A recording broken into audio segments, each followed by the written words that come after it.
ഫലസ്തീൻ ചിരിയെന്നത് കാണാക്കിനാവല്ല.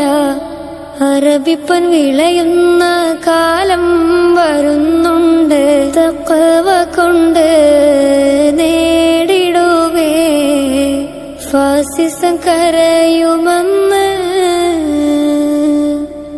ഗാസ തെരുവിലെ ചോര കണ്ടേ ഞാനും എഴുതട്ടൊരു കണ്ണീർ കാവ്യം.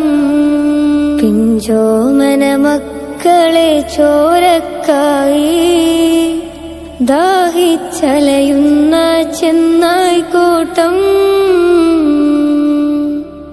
ഗാസ തെരുവും ചിരിത്തൂകുന്നുണ്ട്. പറുദിസ കണ്ട മതിപ്പിന്നുണ്ട്. പിഞ്ചോമന മക്കളെ വരവേൽക്കാനായി ചിന്നത്തിൻ പൂന്തോട്ടമൊരുങ്ങിയിട്ടുണ്ട്.